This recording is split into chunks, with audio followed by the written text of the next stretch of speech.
Stonewall It.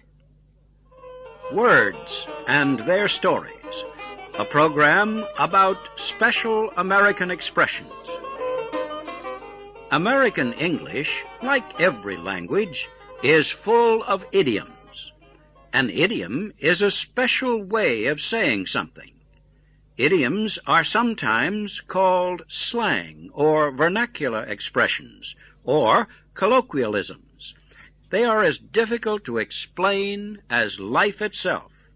That, in a sense, is what they really are, the living flesh of language, living tissue created by the heart pulse and bloodstream of a people.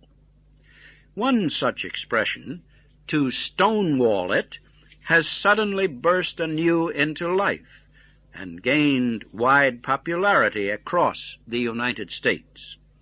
It was given its new birth in the White House by former President Richard M. Nixon. He made the phrase nationally famous.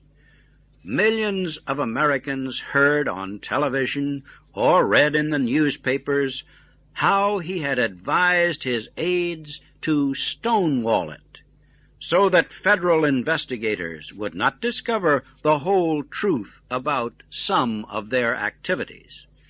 These men, close to the president, were suspected of being involved in the Watergate affair. They were accused of planning or trying to cover up illegal activities before and during the 1972 presidential election. These included breaking into the Democratic Party's National Committee's headquarters at the Watergate apartments. The White House effort to stonewall it was not successful. It finally led to President Nixon's resignation and jail sentences for some of his aides.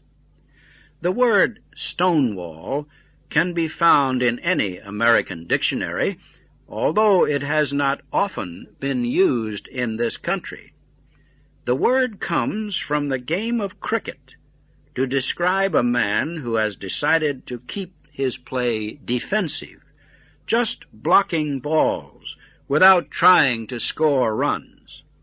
The phrase somehow slipped into political use by Australian and British politicians. This happened sometime around the 1880s. Some Australian politicians were bitterly criticized for making long speeches just to block or delay parliamentary business. "He is great at stonewalling tactics," said one member of Parliament about another. "He can talk against time by the hour." And one angry parliamentarian pointed his finger toward a fellow member and asked if the 6 men sitting beside him made up the stone wall that was organized to oppose all progress. Clearly, the phrase was not meant to be pleasant. Then, few politicians liked to be called stonewallers, just as today few politicians enjoy being described as filibusterers. Although both are different, still they are closely related.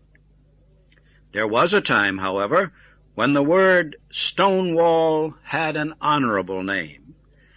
During the American Civil War, one of the great military leaders of the South was called Stonewall Jackson. This name was given to him because of his great courage.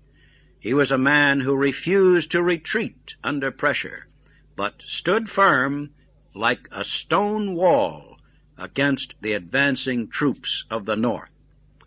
The Watergate affair, however, has left a permanent stain on the meaning of Stonewall. 2 phrases that have come out of that tragic event are to stonewall it and the cover-up. And in the future, both, it seems, will be used mostly to describe something dishonorable.